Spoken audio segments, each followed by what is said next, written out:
All right, let's talk about switch function in Excel. Switch function can be used in either grading of results, or it can be used in different ways. Like assuming you have a result, maybe 90, and you want to grade them. So switch function can be used for that. But now I just wanted us to talk about points.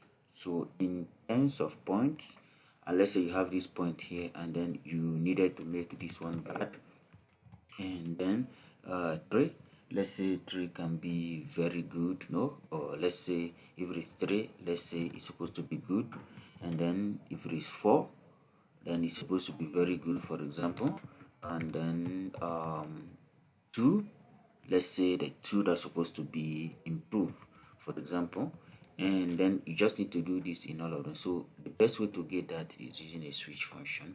You can use if function, you can use VLOOKUP function, VLOOKUP, but for now let us use switch function.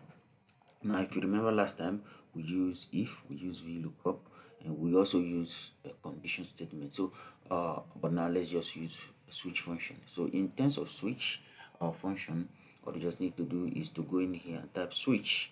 So if you type switch, you can see the switch here coming up.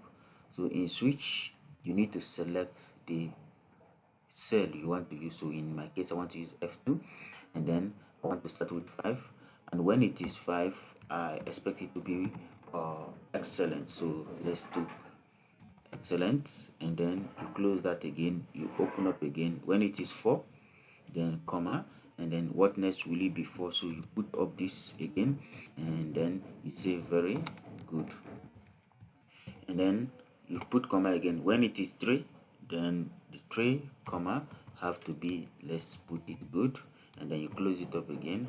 Then when it is 2, then you go ahead and say, put it up again and say improve, improve. And then when it is 1, that is the other way, so you can go ahead and put up 1 and do comma, and then when it is 1, you say bad. So in this case, you can close up the bracket and press enter. So this automatically gives you bad.